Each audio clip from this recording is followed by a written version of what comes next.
The President of the United States.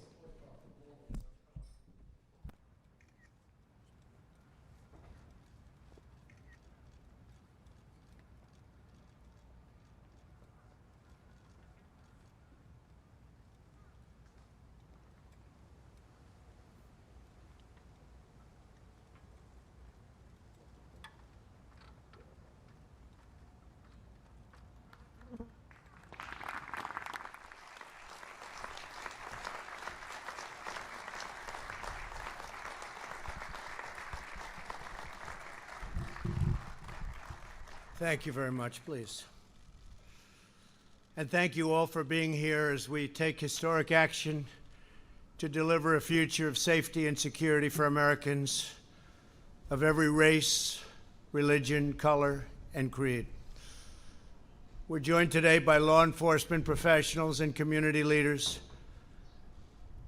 Though we may all come from different places and different backgrounds, we're united by our desire to ensure peace and dignity and equality for all Americans. I've just concluded a meeting with incredible families, just incredible families that have been through so much. The families of Ahmaud Arbery, Botham Jean, Antoine Rose, Jamel Roberson, Adiana Jefferson, Michael Dean, Darius Tarver, Cameron Lamb, and Everett Palmer. These are incredible people, and it's so sad. Many of these families lost their loved ones in deadly interactions with police. To all of the hurting families, I want you to know that all Americans mourn by your side. Your loved ones will not have died in vain. We are one nation. We grieve together, and we heal together. I can never imagine your pain or the depth of your anguish, but I can promise to fight for justice for all of our people. And I gave a commitment to all of those families today with Senator Tim Scott and Attorney General Bill Barr. We are going to pursue what we said. We will be pursuing it, and we will be pursuing it strongly, Tim, right? Okay. I want to recognize Attorney General Bill Barr, who's spent so much time on this and other matters like this. Bill, thank you very much for being here, along with, great job you're doing, along with Senate Majority Leader Mitch McConnell and Tim Scott, and they're going to be working on a Senate bill also that can go hand in hand with this. And also Representatives Kelly Armstrong, Louis Gohmert, Jim Jordan, Guy Reschenthaler, and Pete Stauber. And thanks also to Florida Attorney General Ashley Moody, the President of the Fraternal Order of Police, Pat Yos, President of the International Association of Chiefs of Police, Stephen Cass-Stevens, and many other law enforcement leaders who are going to be joining me at the signing. Today is about pursuing common sense and fighting for a cause like we seldom get the chance to fight for. We have to find common ground. But I strongly oppose the radical and dangerous efforts to defend, dismantle, and dissolve our police departments, especially now when we've achieved the lowest recorded crime rates in recent history. Americans know the truth. Without police, there is chaos. Without law, there is anarchy. And without safety, there is catastrophe. We need leaders at every level of government who have the moral clarity to state these obvious facts. Americans believe we must support the brave men and women in blue who police our streets and keep us safe. Americans also believe we must improve accountability, increase transparency, and invest more resources in police training, recruiting, and community engagement. Reducing crime and raising standards are not opposite goals. They are not mutually exclusive. They work together. They all work together. That is why today I'm signing an executive order encouraging police departments nationwide to adopt the highest professional standards to serve their communities. These standards will be as high and as strong as there is on earth. The vast majority of police officers are selfless and courageous public servants. They are great men and women. When others run away from danger, police run straight into harm's way, often putting their lives at stake to protect someone who they don't know or never even met. Great danger. Police officers run straight toward this incredible harm. Take the World Trade Center. They ran straight into the Twin Towers of 9/11. Many of them never returned. Never returned. Vast numbers of New York's finest never returned. Last year, I presented the Medal of Valor to 6 heroic police officers who ended a murderous rampage so professionally in Dayton, Ohio. Hundreds of people would have been killed, surely, without them. We ask our police to put on the uniform and risk their lives for us every day, the least we deserve and the least we can do, because they deserve it so much. They have to get our gratitude, and we have to give them great respect for what they do, for the job is one of the most dangerous jobs on earth, one of the most difficult jobs on earth. Last year alone, 89 law enforcement officers were killed in the line of duty. In recent days, 2 members of law enforcement were killed amid riots and looting, and hundreds of police officers were injured just recently. One officer was shot in the head and is now laying in a hospital, almost totally paralyzed. Despite our very good record on crime, law and order must be further restored nationwide, and your federal government is ready, willing, and able to help, as we did in Minneapolis after it got out of control for 4 days. We sent in representatives, commonly known as the National Guard, and it was all put down very quickly. We're willing to help. We're willing to help in Seattle. We're willing to help anywhere you want, and we'll be there very quickly. It won't take long. There will be no more looting or arson, and the penalty will be very grave for those who get caught. Violence and destruction will not be tolerated. We cannot do that. The looters have no cause that they're fighting for, just trouble. Every day, police officers make great sacrifices to keep our communities secure and safe. In 2018, our police arrested nearly 12,000 people for murder, 25,000 people for rape, and nearly 1.5 million for assault. Very dangerous criminals.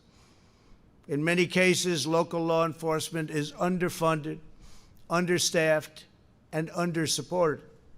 47% of all murders in Chicago and 68% of all murders in Baltimore went without arrests last year. Americans want law and order. They demand law and order. They may not say it. They may not be talking about it, but that's what they want. Some of them don't even know that's what they want, but that's what they want. And they understand that when you remove the police, you hurt those who have the least the most. Nobody needs a strong, trustworthy police force more than those who live in distressed areas, and nobody is more opposed to the small number of bad police officers, and you have them. They're very tiny.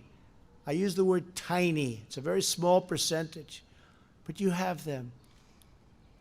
But nobody wants to get rid of them more than the overwhelming number of really good and great police officers. Some of them are standing with me and with me in the audience today, and I appreciate you being here. Thank you. Thank you. Great job. What's needed now is not more stoking of fear and division. We need to bring law enforcement and communities closer together, not to drive them apart. Under the executive order I'm signing today, we will prioritize federal grants from the Department of Justice to police departments that seek independent credentialing, certifying that they meet high standards, and in fact, in certain cases, the highest standard. That's where they do the best, on the use of force and de-escalation training. For example, many believe that proper training might have prevented the tragic deaths of Antoine Rose and Botham Jean.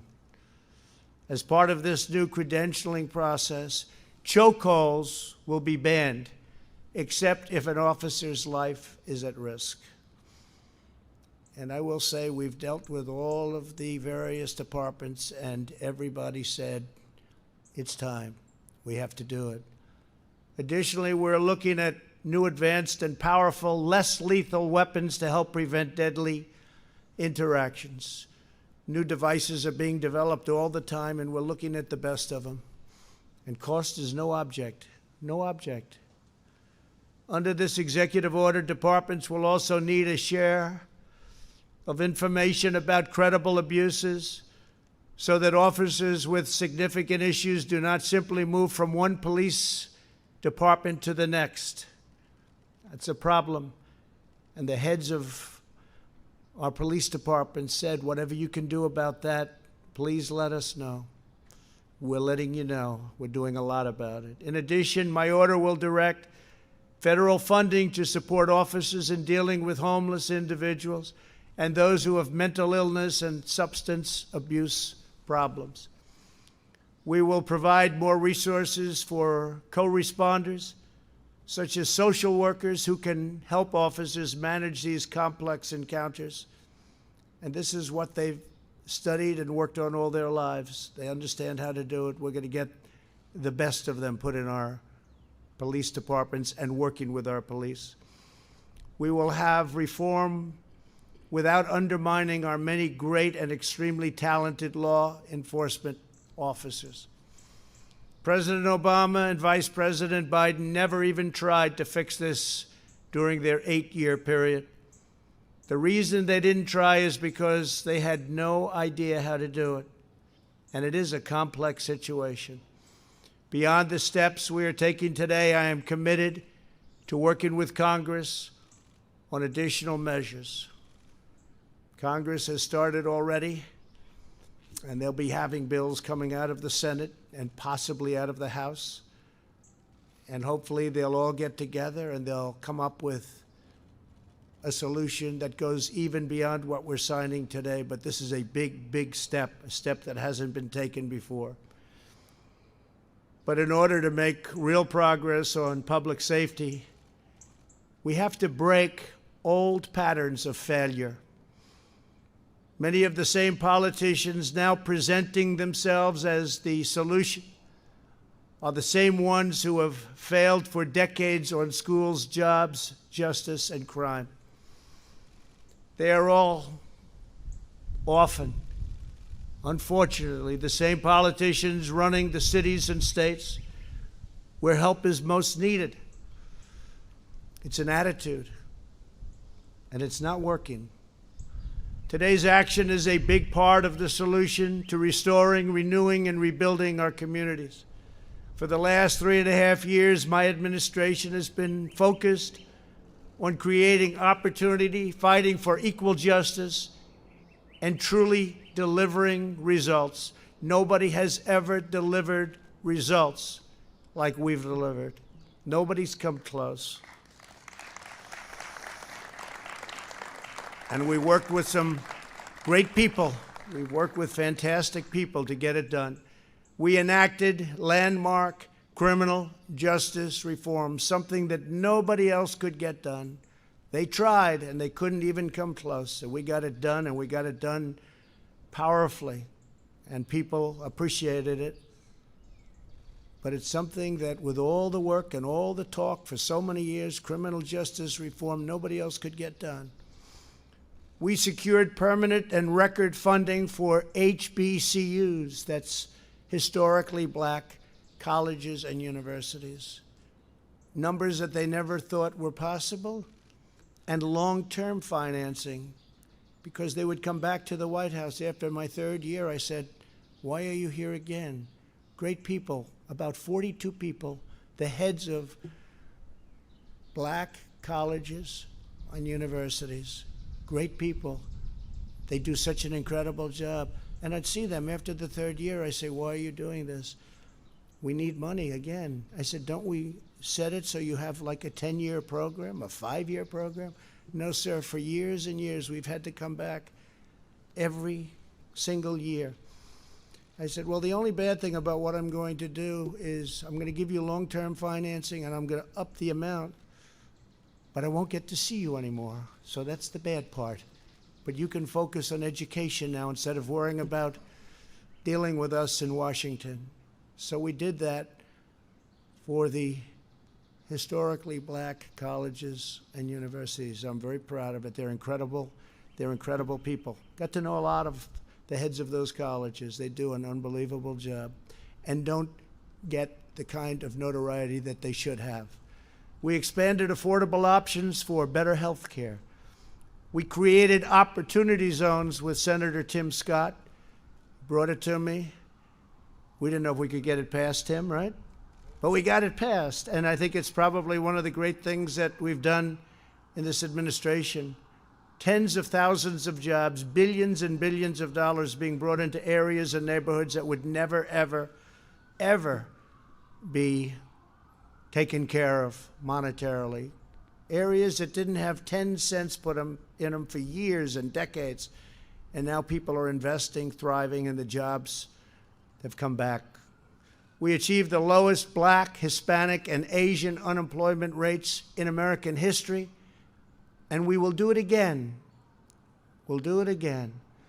We're fighting for school choice, which really is the civil rights of all time in this country. Frankly, school choice is the civil rights statement of the year, of the decade, and probably beyond, because all children have to have access to quality education. A child's zip code in America should never determine their future, and that's what was happening. So we're very, very strong on school choice, and I hope everybody remembers that.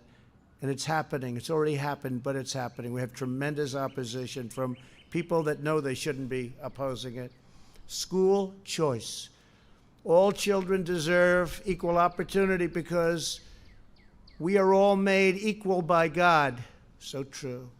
A great jobs market and thriving economy is probably the best thing that we can do to help the black, Hispanic, Asian communities. We saw that just recently prior to the virus that came in from China just a few months ago. What a horrible thing it was all over the world, 188 countries now. And I just want to say we've done incredibly well. We're doing well. Things are happening that nobody can even believe. Our country is opening up, and it's opening up rapidly. We had the best unemployment and employment. We had best unemployment and employment numbers. Think of that. In the history of our country, we're up to almost 160 million people working. There was never anything even close. And that's for almost every group, including black, Hispanic, Asian, women, young people, old people, young people without a high school diploma. Every group. Everybody was thrilled. Everybody had just about high-paying jobs. Our country was never in a better position, and we were planning on massive growth. It was happening. It was already there. including big salary increases, which were already taking place for the last 2.5 years. Big increases, record increases. Nobody's seen anything like it. And then we got hit by the virus, along with the rest of the world, and now I'm building it up again. Here we go again. But I'm building it up again, and it's moving fast.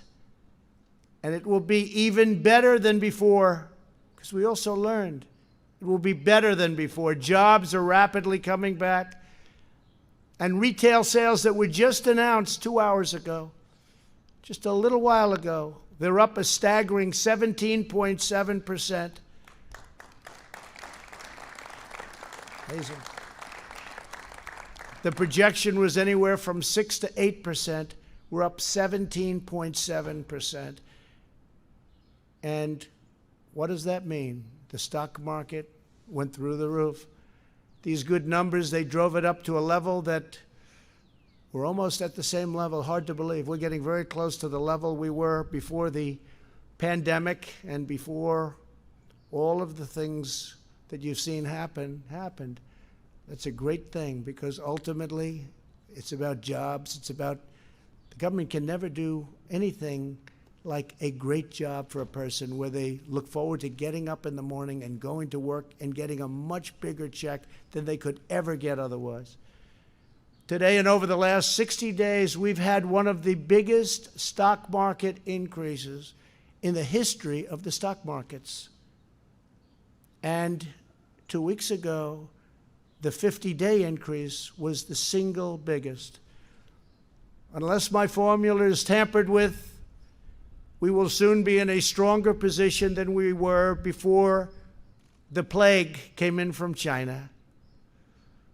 When the numbers reach the point that I know they will, there will again be a great unity and a great spirit in our country. People will have that job back that they might have lost. They'll be making even more money than they did before. We have some brilliant people working with me, and we put it together. We did it once, and we're very easily doing it again. We're way ahead of schedule. You'll see that. You'll see the third quarter numbers will be very good. You'll see fourth quarter will be really good, and you'll see next year will be one of the best economic years this country has ever had.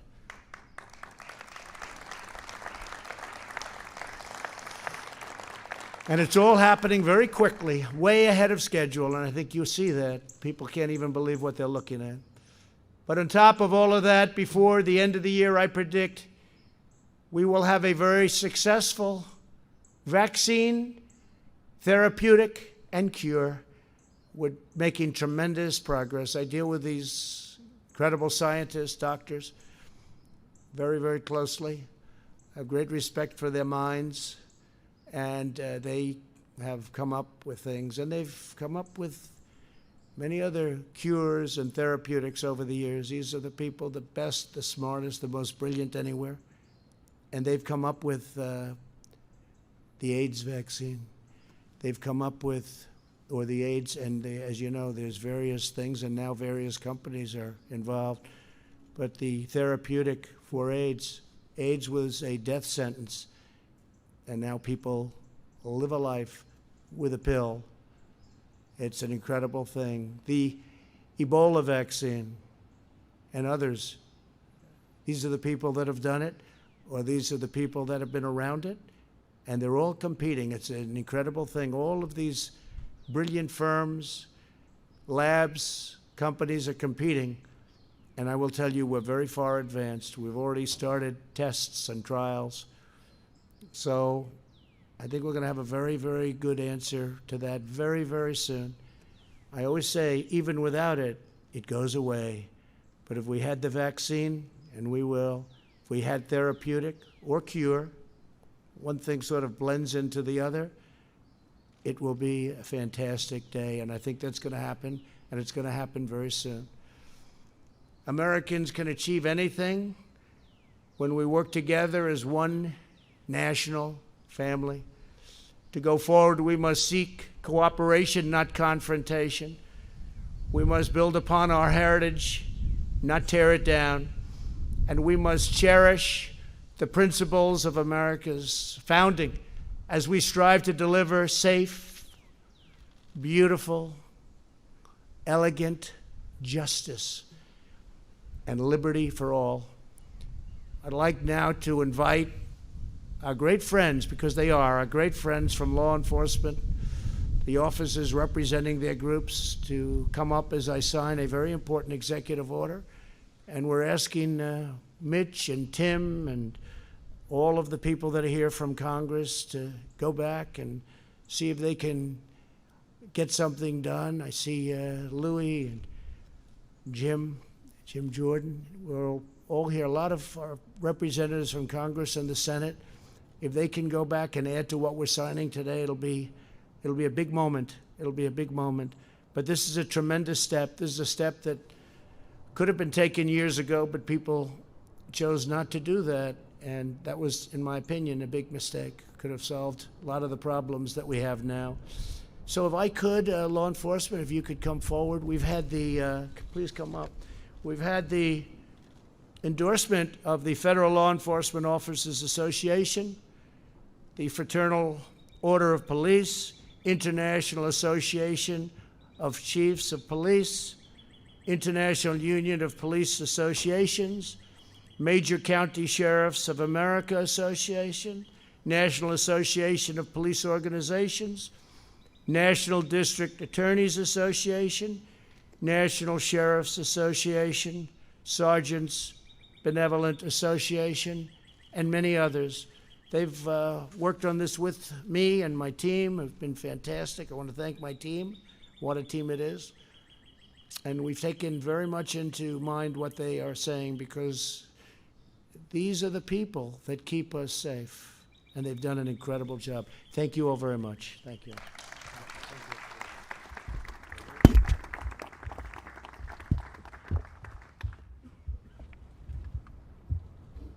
This is a big one, right?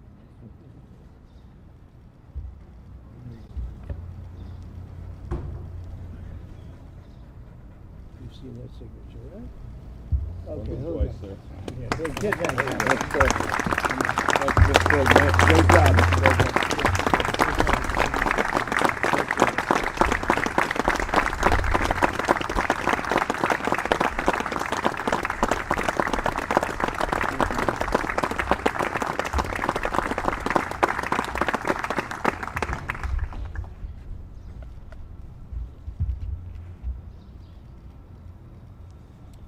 Thank you very much. Thank you, Mr. President. Take one of these for yourselves.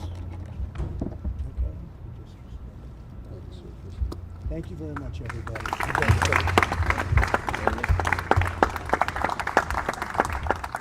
Thank you very much. Thank you.